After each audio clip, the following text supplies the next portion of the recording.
Hey there, campers. Bob here. You know your little geeky Star Wars penguin, and I'm here to review the first episode of the new Disney Plus series, The Book of Boba Fett. So I hope you stay tuned, Star Wars fans, as we open the first chapter of The Book of Boba Fett and find out together what Boba has been up to since the second season of The Mandalorian.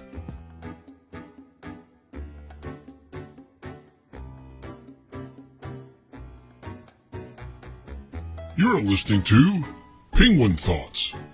These are the thoughts that penguins are thinking when they were thinking that they were thinking about the thoughts they were thinking when they were thinking them. That is, we think.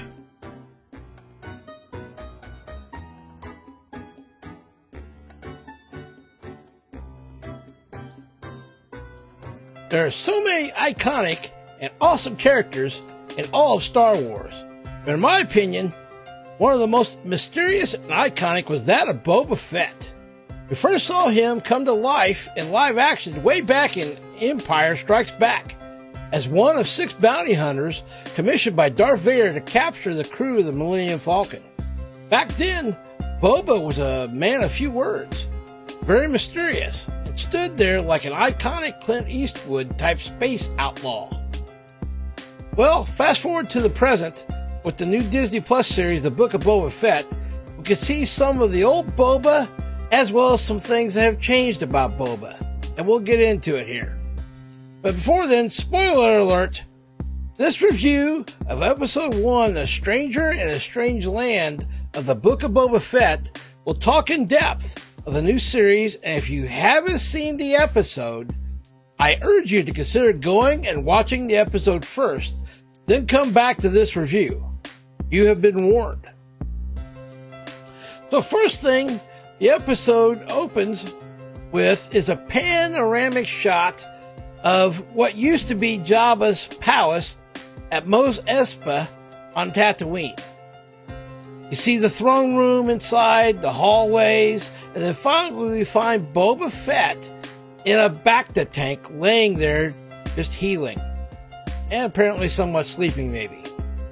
This Bacta tank is very similar to the one we see Luke use back in Empire on Hoth after he was attacked by a Wampa, except Luke's tank was vertical and Boba's tank is horizontal. So Boba is lying there, healing, and the episode starts with a series of flashback type dreams that Boba is having, or maybe even nightmares, because they seem to kind of be disturbing him. First, we see Kamino. Then we flash to a young Boba finding Jango Fett's helmet in the Attack of the Clones after Mace Windu killed him. Jango was very much, in all regards, Boba's father. Even though Boba was a clone, an altered clone of Jango, Jango and Boba was that of father and son. And we see this even more when Boba puts his forehead against the helmet of Jango's helmet, showing his loss for his father. Next, it flashes to Boba in the Sarlacc pit after falling in during Return of the Jedi. He's coughing, having a hard time breathing, maybe even suffocating. He turns on his reticle light and sees the stormtrooper in the pit there with him. Obviously, it looks like the stormtrooper's been dead for quite a while. But Boba struggles and makes his way over to the stormtrooper, rips the stormtrooper's O2 hose from him and breathes in and then punches a hole in the wall lining of the Sarlacc and uses his flamethrower.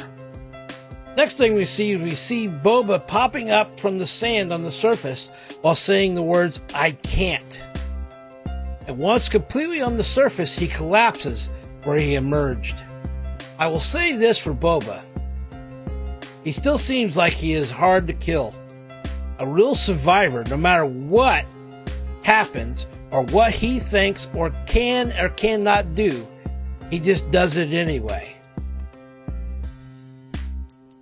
So we're still in his flashback dreams at this point, and it flashes to nighttime, and we see some Jawas come along and strip Boba from his armor, which to me now kind of explains how Cobb Vanth got a hold of his armor in the First episode of season 2 of The Mandalorian. Cobb Vanth probably bought it from the Jawas. So we see a flash again, and now it's daytime.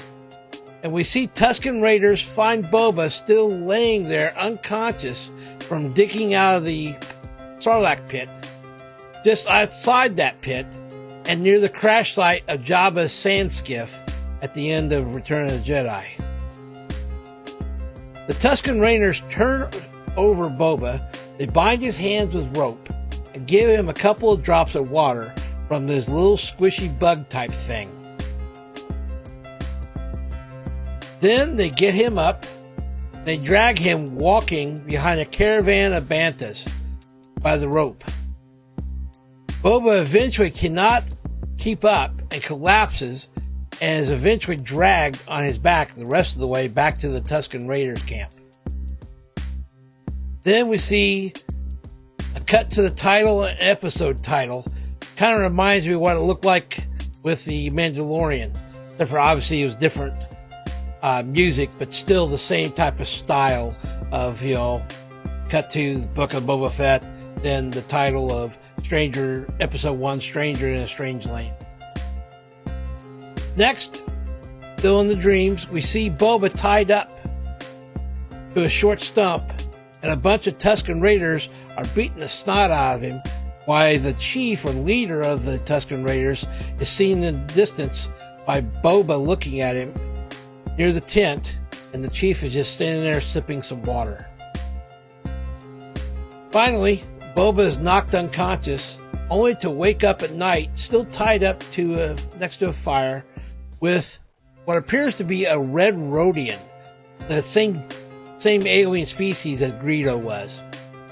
And then also a Massive, which is the Tusken Raiders type dog. It's like a giant lizard dog breed thing, who also appears to be sleeping by this fire and stays sleeping until the Massive takes note that Boba is trying to break free of his ropes by cutting them.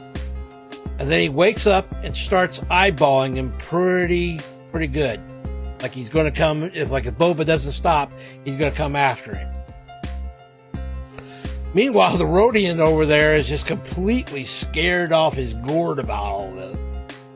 And eventually Boba does break free of his binds of his ropes just in time for the Massive to pounce on him. Boba gets him in a sleeper hold and knocks him out gently, only for the Rodian to start screaming when Boba breaks his hand ropes bindings on the Massive teeth. Then, of course, the Tusken Raiders come out. Boba runs off with a stick into the desert, only to have the Massive wake up and start chasing him back down again. And finally, we see the Massive tackle him, and a whole bunch of Tusken Raiders stand there, including the Chief. The Chief then motions to one of the Tusken Raiders to, I guess, battle Boba.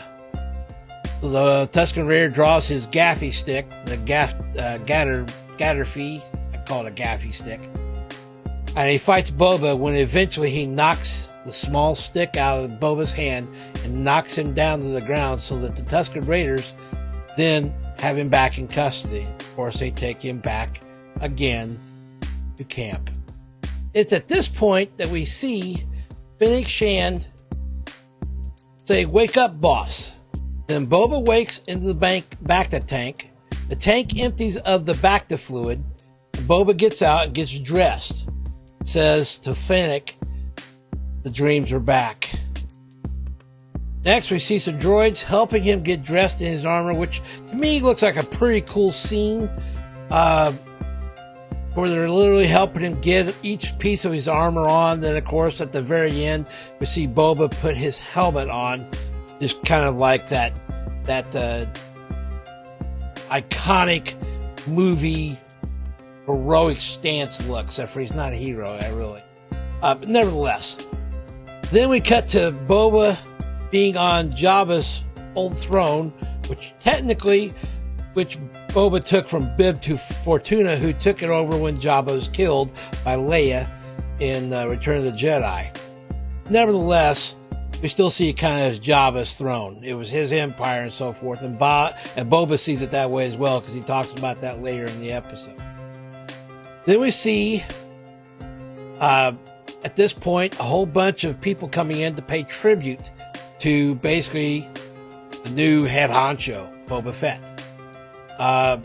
We start off with this unnamed Aqualish Don speaking an alien language, and then has some gold tribute to Boba. But then Boba and Finnick turn to each other as if they don't know what he's talking about. And Boba just says, we really need to get a protocol droid. Because if you remember, in Return of the Jedi, 3PO was functioning as a protocol droid to translate for when aliens didn't make a whole lot of sense, or when Jabba didn't make a whole lot of sense. So basically, they could all talk to each other, even though they're in different languages. Next, we see 8D8, which is the droid that's introducing all the tributes. He next introduces Dolk Strassi, leader of the Trandoshan family, presented his tribute. And the Trandoshan is, he's like a green reptilian type person. By the way, all these aliens and stuff that I'm mentioning, I'm going to have links in my in the description of how to look this up on like Wikipedia, so you can find out for yourself if you're not really up on Star Wars, all the aliens.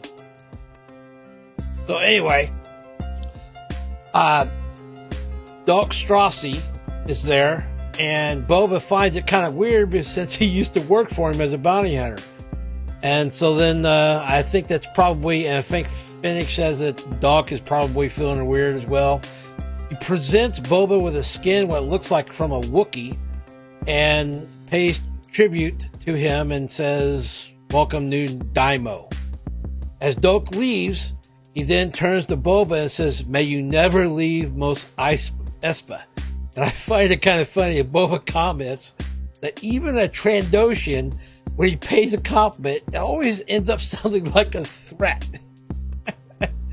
Next, we see 8D8 next introduce Mok Shaz, the mayor of Mos Espa and the surrounding plateaus. But it's actually not really the mayor. He actually introduces himself as Major Domo, which is like a chief steward of the mayor. The mayor didn't send a tribute, but really only his heartfelt welcome. And this kind of brings Finnick and Boba a step back in a minute. They discuss what they're going to do with him now. And Boba says, let him go. He works for the mayor, let him go. And so Finnick then says, okay, our tribute to the mayor is, because actually what's funny is, I forgot to mention, that this Major Domo, he says, I got one more bit of business. The mayor actually wants you to pay tribute, at which Boba goes, what? Wait a minute. I'm the crime lord here. He's supposed to be paying to me. That's when they discuss what they're going to do with him. And Boba lets him go. And Finnick just tells him, tell the mayor that your tribute is that we let you go unharmed. We didn't hurt you. So Finnick points out to this Major Domo what Jabba would have done. He would have fed him to the animals like he did with Luke, fed him to the Rancor. As the Major Domos leave, then he warns that there may be another delegation being sent there in the future by the mayor, because he thinks this is not going to go over well with the mayor, because I think the mayor was expecting to get paid from Boba, and Boba was expecting to get paid from the mayor. So Boba turns to Finnick on his way out, on the Major Domo's way out, says, please keep an eye on him. And Finnick says, I keep an eye on everyone. In other words, I got your back. 8D8 then introduces two Gamorrean guards. These are like these big pig-type green guards that we saw in Return of the Jedi. And he says that they were loyal to Jabba and also to Bib Fortuna even after their deaths. And 8D8 suggests that he needs to make an example of them to show strength in order to be accepted as the new Daimo.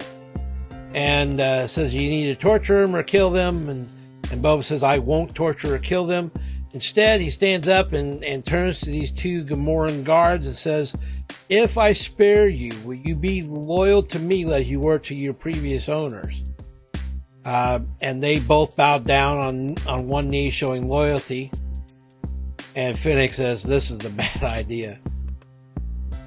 Next, we see Boba and Fennec walking into town, Mos Espa there. Fennec tries to get Boba to understand that they need to carry on the way the Hutts did, that the town expects a certain thing from the crime lords here, and they need to carry him on a litter, which is like this, I guess, a giant sled or something that they carry Jabba on through the town. Well, Boba's not having anything of it. He doesn't want to do that. They go to the canteen, which is actually later on called Sanctuary, to meet up with Garza Fwip. I think that's how you pronounce her name. Either way, they are greeted as they enter the canteen by drink droids. Boba said they notices the business is good and booming here. Then two Rylothians, which the Twi'leks, they're from Ryloth, greet them at the door and offer to clean their helmets while they wait for Garza Fwip. Fennec says no, but Boba says yes, and then turns to Fennec and says, "Remember, we got things that go smoother if we accept the way they do things around here." I like Fennec liked that answer. Nevertheless, Garza Fwip shows up and asks Boba if they want to partake in any of what the Sanctuary or the canteen has to offer in his services. And Boba says another time he's pointing direct to get down to business. He just wants to talk about business, which is pretty much what Boba is like. He's a man of few words. He gets to the point. He doesn't beat around the bush. Doesn't give you a long explanation about things. Just does what he's going to do. He introduces himself and also Fennec Shand. That's basically the whole thing of the reason why he was there, to introduce himself. And Garza Fwip was surprised. She apologizes that she didn't know that he was in town because didn't expect him because he wasn't coming in on a leader.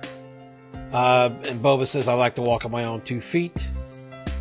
Once again, Boba doing his own thing as usual. But he also introduces himself and reminds Garza Fwip that under his watchful eye, her business will still continue to grow, and wanted to introduce himself, make his presence known. Now, to a certain extent, this kind of bothers me a little bit, because this whole point, up to this point in this episode, it really doesn't feel completely like the Boba Fett that I know. Because when we saw him back in Empire and standing there with those other bounty hunters, he had this air about him of intimidation, of mystery, intrigue, and just someone to be kind of, not necessarily feared, but definitely weary of. Because he wasn't necessarily trying to put the fear in somebody, but you definitely didn't know what he was going to do. He was intimidating. I don't really see the intimidation factor here that much in this episode. I'm hoping maybe the rest of the series, maybe that'll be dialed up a bit, but it feels like it's been really dialed back a whole lot. Like he's not really alpha much, but more like just a shell of himself a little bit. I mean, don't get me wrong, I still liked the episode. It still had a lot of good things in it. I loved the action and so forth, and some of the little quips that Boba was throwing out there, the one-liners and stuff, but it still felt like he was lacking who he is. Anyway, Garza Fwip then thanks him for the long journey into town and says, "Welcome anytime to his place." It's now the places, of course, is calling him Lord Fett, showing that he's the new daimyo. The Twi'leks from Ryloth give back their helmets, and Boba is full of coins, which is apparently the tribute from Garza Fwip. And on their way out, Boba and Fennec discuss wanting to keep Jabba's empire intact, and he wants to rule more with respect rather than fear, and which kind of goes along with this really lacking of an intimidation factor, in my opinion. Not that I expected Boba to be someone like Jabba and be wanting everybody to fear him, but at the same time, he should have this air about him that everybody just kind of naturally is a little weary of him, maybe afraid of him, kind of, but he's not pushing that out there. I don't see that as much here.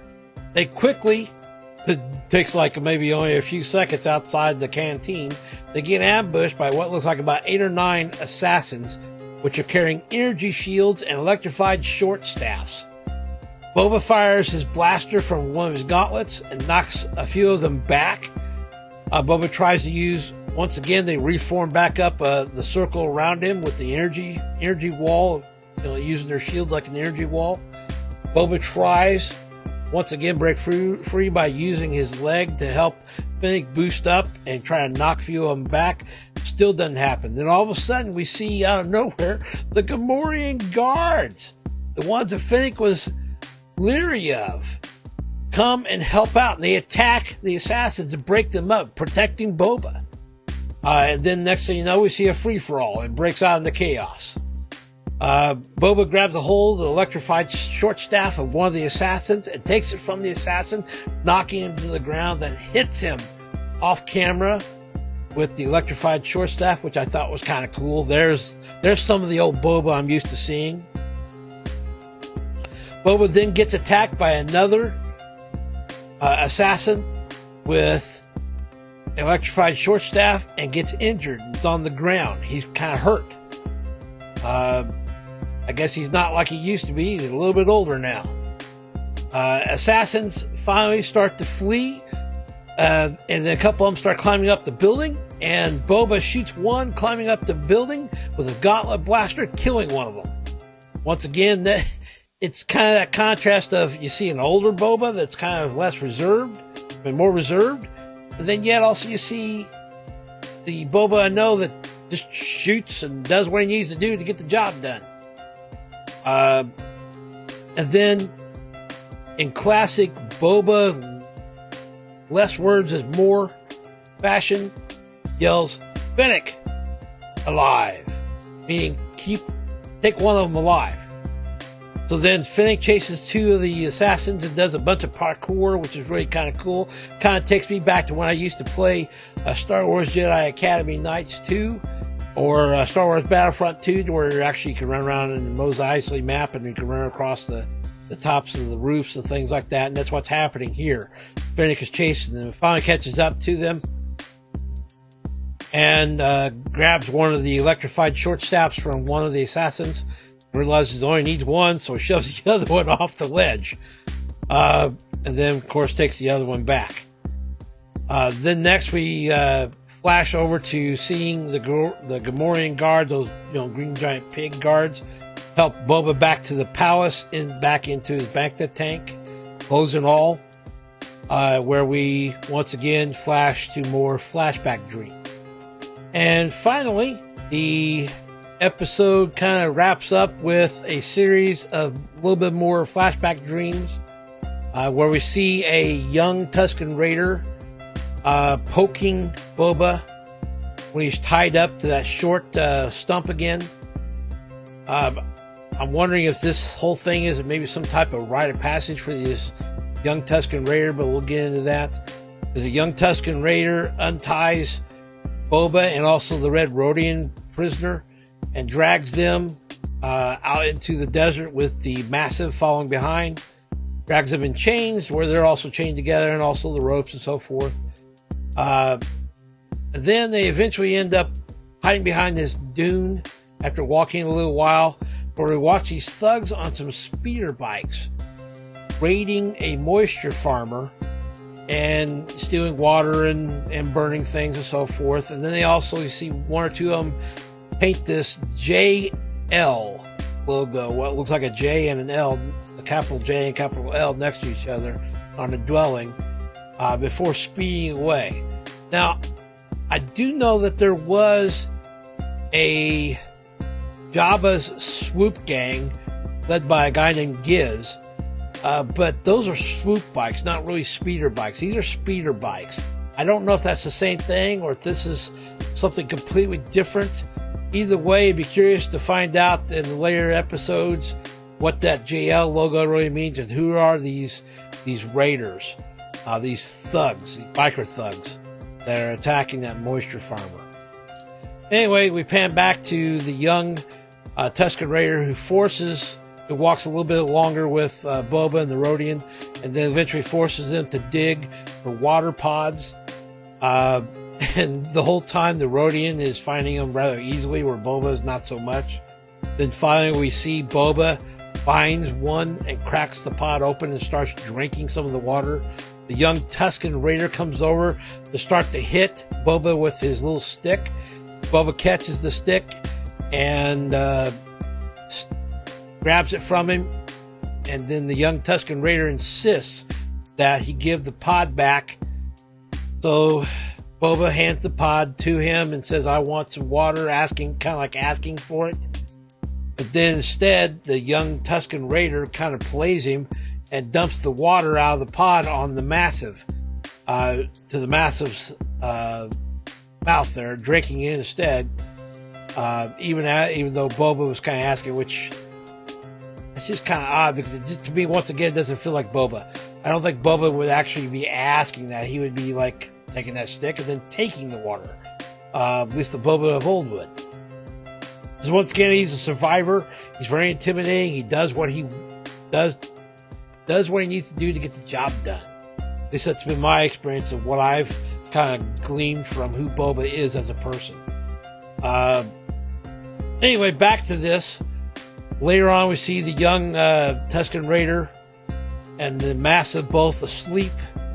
Boba tries to appeal to the Rodian, gets in like an argument with him and says, if you hadn't yelled out back there at camp, we could have escaped. And tries to convince him, hey, maybe don't yell out this time, I can get you off world. The Rodian's still not having anything of it. Then the Rodian digs a little bit further and finds this giant big claw. And it's this big claw of some type of sand creature. The only thing I can describe, I'm not sure what this sand creature is called, but it kind of reminds me of a giant Gorn from Star Trek, except with just 6 arms. It's massive. It's huge. And then, of course, a fight ensues. This reptilian type creature with 6 arms starts attacking the Massive, gets tossed around. The Rodian gets attacked. And eventually the young Tusken Raider stabs the sand creature in the foot. All the while the Rodian is killed and Boba is about ready to be eaten himself and uses the chains to kind of break free of him and gets tossed over. Then the young Tusken Raider gets attacked as well as the Massive. Boba then jumps on the back of this giant alien and puts chains around the sand creature neck, just like Leia did with Jabba, and kills it. And then you see this iconic stand victorious type pose that Boba does. Then they're holding the chains in his hand. You see the light coming in from the back of him. Very, very movie type stance. Kind of cool, yet I'm not sure exactly what that was supposed to mean, other than just to indicate that, yes, I'm a survivor, you can't keep me down type of thing.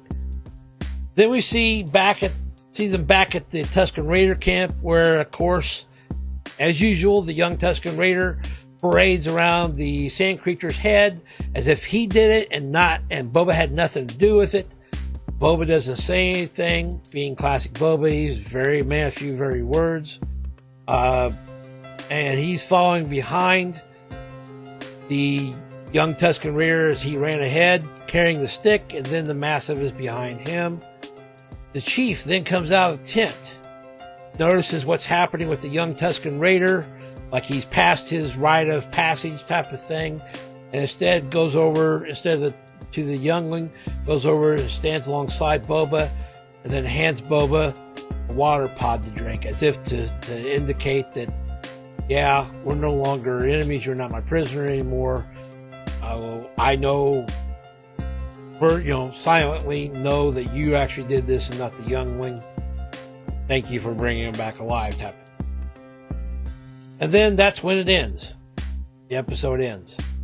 And actually it ends very much like The Mandalorian does at that point. Then you see a whole bunch of drawings of each one of the scenes, that probably the layout drawings that they had of how the episode was going to go.